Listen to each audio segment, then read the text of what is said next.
మా ఊరు గురిజవాళ్ళు అయితే మా అమ్మాయిని అక్కడ ఒక ఒడ్డోళ్ళ అబ్బాయి హింసిస్తున్నాడని దొండపాడు గ్రామానికి తీసుకొచ్చి పెట్టాం. అక్కడికి కూడా వచ్చి మా అమ్మాయిని తీసుకెళ్తుంటే ఆ ఊరు గ్రామస్తులు పట్టుకొని మాకు కబురు చేశారు. మేము అబ్బాయిని వాళ్ళ తల్లిదండ్రులకి చెప్పాం ఫోన్ చేసి, వాళ్ళు రాలేదు. ఇంతలో అమ్మాయి సూసైడ్ ముందు దాగింది.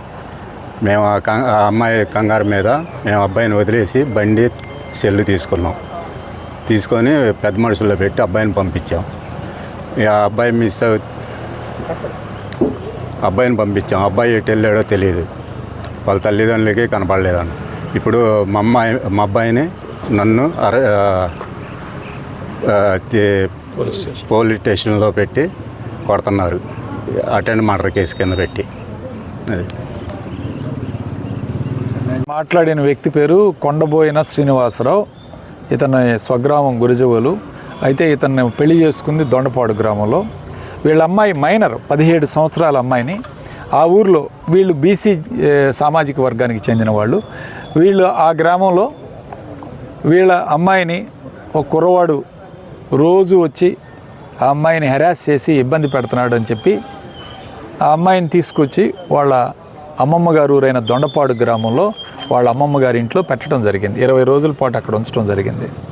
అయితే ఆ కుర్రవాడు అక్కడి నుంచి ఇది తెలుసుకొని అక్కడి నుంచి వచ్చి దొండపాడు గ్రామంలో కూడా వాళ్ళ ఇంటికి వచ్చి వెళ్తూ ఉంటే వాళ్ళ కొడుకు ఈ కొండబోయి అంటే ఆ అమ్మాయి వాళ్ళ బ్రదరు ఇది చూసి అతన్ని ఆపి, అట్లానే గ్రామస్తులు కూడా ఆపి, ఇది నీకేం పద్ధతి, ఇది సరైన పద్ధతి కాదు, ఆ అమ్మాయిని అక్కడ ఇబ్బంది పెడుతుంటే వాళ్ళకి ఇష్టం లేక ఇక్కడ ఈ గ్రామం తీసుకొచ్చి పెట్టారు, అయినా సరే నువ్వు వచ్చి ఇక్కడికి వచ్చి వాళ్ళని ఇబ్బంది పెట్టి ఆ అమ్మాయిని హెరాస్ చేయటం మంచిది కాదని చెప్పి వాళ్ళు ఆ అబ్బాయిని కొంచెం మందలించి పంపించడం జరిగింది. ఈలోపు ఆ అమ్మాయి పాయిజన్ తాగింది, మందు తాగింది. ఈ అమ్మాయి ఈ బాధ భరించలేక ఇక్కడ కూడా వచ్చి నన్ను హెరాస్ చేస్తున్నాడు అనే ఉద్దేశంతో ఆ అమ్మాయి మానసికంగా కుంగిపోయి అక్కడ పాయిజన్ తీసుకోవడం జరిగింది. మందు తాగితే ఆ అమ్మాయిని తీసుకొచ్చి ప్రభుత్వ హాస్పిటల్లో అడ్మిట్ చేయడం జరిగింది. 3 రోజుల పాటు సీరియస్ కండిషన్లో ఉండి 3 రోజుల తర్వాత కోలుకొని ఆ అమ్మాయి స్టేట్మెంట్ ఇస్తే పోలీసులు ఫోక్సో చట్టం కింద కేసు నమోదు చేయడం జరిగింది. 11 రోజులు గవర్నమెంట్ హాస్పిటల్లో ఉంది. తర్వాత రికవరీ ఇంటికి వచ్చింది. అయితే ఈలోపు ఈమె ఫోక్సో కేసు పెట్టిన విషయం తెలుసుకొని వాళ్ళు ఒక కౌంటర్ కేసు పెట్టాలి, ఈ కుటుంబం మీద, ఈ కుటుంబాన్ని హెరాస్ చేయాలి, అప్పుడే ఈ ఫోక్సో కేసు రాజీకి వస్తారని చెప్పి వాళ్ళు ఈ యొక్క కుటుంబాన్ని ఇబ్బంది పెట్టాలనే కార్యక్రమంతో వాళ్ళు అక్కడ నర్సరావుపేట రూరల్ పోలీస్ స్టేషన్కి వచ్చి ఈ అబ్బాయి మిస్ అయ్యాడు, అంటే వాళ్ళ అబ్బాయి మిస్ అయ్యాడని చెప్పి మిస్సింగ్ కేసు ఒక కంప్లైంట్ ఇవ్వడం జరిగింది.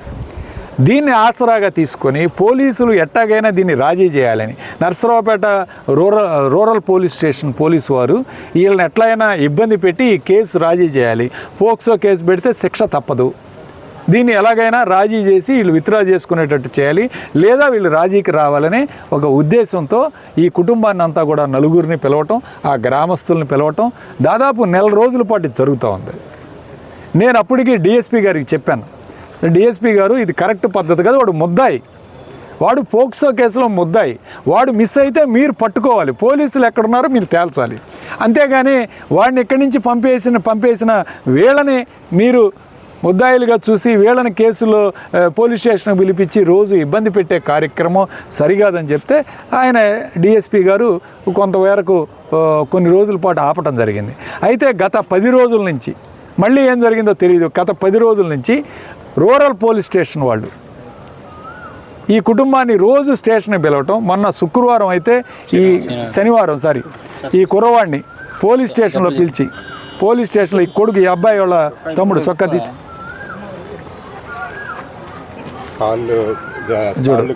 కొట్టడం, కాళ్ళు తాడు కట్టి పైకి ఏలాడదీయటం, వాతలు పెట్టడం, ఇది కొట్టడం, కాళ్ళ మీద కొట్టడం, వెనక్కి తిరుగు చూడు, వెనక మచ్చలు అయిపట్టడం, ఈపు మీద కొట్టడం, ఇవన్నీ కూడా చేసి ఇతన్ని ఇబ్బంది పెట్టే కార్యక్రమం చేస్తున్నారు.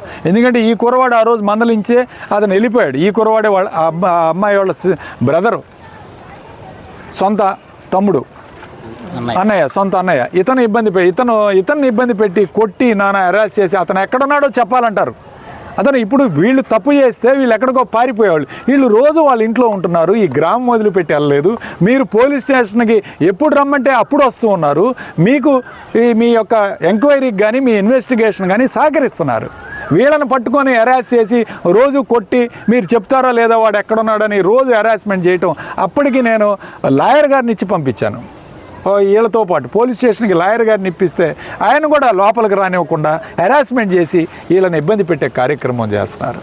ఇది చాలా దారుణమైన అంశం. ఈ విధంగా పోలీసులు ఈ విధంగా అసలు ముద్దాయిని వదిలేసి ఎటువంటి నేరం చేయని వీళ్ళని ఇంటికి వస్తే మందలించరా చెప్పండి. మీ చెల్లెలతో ఎవడన్నా అసభ్యకరంగా ప్రవర్తించినప్పుడు మీరు వాడు మీ ఇంటికి వస్తే మందలించకుండా ఉంటారా ఎవరైనా ఈ సమాజంలో చెప్పండి? ఈ భారతదేశ సమాజంలో ఎవడైనా తోబుట్టు ఊరుకుంటాడా? అలాంటి తరుణంలో వాడు కనీసం చిన్న యాక్షన్ వాడిని చెప్పి మందలించి పంపించేస్తే వాడిని ముద్దాయి చేసి వాడిని ఇబ్బంది పెట్టే కుర్రవాడిని ఇబ్బంది పెట్టే కార్యక్రమం, ఆ తల్లిదండ్రులను ఇబ్బంది పెట్టే కార్యక్రమం, మళ్ళీ గురుజీ వాళ్ళ ఇంటి మీదకి వెళ్ళి దాడి చేస్తారంట. అవతల వాళ్ళ తల్లిదండ్రులు, ఆ అబ్బాయి వాళ్ళ తల్లిదండ్రులు వాళ్ళు ఉంటున్న గురజువల్లో ఆ ఇంటి మీదకి వెళ్ళి ఇల్లు పగల కొడతామని చెప్పి బెదిరిస్తారంట. బండితో తోచారు, గుమ్మాలని ఉండే ఫౌండర్ పిల్లర్ని గుమ్మాలని బండితోటి నెట్టి ఇల్లు పడేస్తాం, ఇంటి మీద దాడి చేసే కార్యక్రమం. ఎందుకంటే పోక్సో కేసు విత్డ్రా చేసుకోవాలి, పోక్సో కేసులో రాజీ పడాలి. వాళ్ళే దాచిపెట్టారు, వాడు ఎక్కడున్నాడో మాకు తెలియదు, వాళ్ళే దాచిపెట్టారు. వాళ్ళకి పూర్తి వివరాలు తెలుసు. వాడిని బెంగళూరు, తిరుపతి అట్లా ప్లేసుల్లో దాచిపెడుతూ ఉన్నారు. దాచిపెట్టి వీళ్ళని ముద్దాయిలు చేసి వీళ్ళ రోజు పోలీస్ స్టేషన్లో. ఇది ఎక్కడ రాజ్యం నాకు అర్థం కాదు. మరీ రెడ్ బుక్ రాజ్యాంగానికి కూడా ఒక హద్దు మిద్దు ఉండాలా? ఈ కుటుంబ సమస్యను కూడా తీసుకొచ్చి ఇవాళ ఇది పార్టీలని పెట్టి టార్చర్ చేసి ఈ విధంగా ఆడపిల్ల భవిష్యత్తును నాశనం చేసే కార్యక్రమం ఎందుకు చేస్తున్నారు పోలీసులని ఈరోజు అడుగుతున్నాను. మీరు ఎవరి పక్షాన్ని నిలబడుతున్నారు? ప్రజల పక్షాన్ని నిలబడుతున్నారా లేకపోతే అధికార పార్టీ ఒకటేనా మీకు? ఇది చాలా దారుణమైన అంశం. సో దీన్ని తీవ్రంగా ఖండిస్తూ ఈరోజు ఎస్పీ గారిని కలవడానికి వచ్చాం. ఎస్పీ గారు దురదృష్టవశాత్తు ఆయన ఏదో అందుబాటులో లేరు. అడిషనల్ ఎస్పీ గారిని కలిసి ఆయనకి రిప్రజెంటేషన్ ఇవ్వడం జరిగింది. ఎస్పీ గారితో ఖచ్చితంగా మాట్లాడి తదుపరి చర్యలు తీసుకుంటామని హామీ ఇచ్చారు. ఖచ్చితంగా దీని మీద స్పందించాల్సిన అవసరం ఉందని చెప్పి నేను మీ మీడియా ద్వారా దీన్ని వెలుగులోకి తీసుకురావాలని నేను కోరుకుంటూ సెలవు తీసుకుంటున్నాను.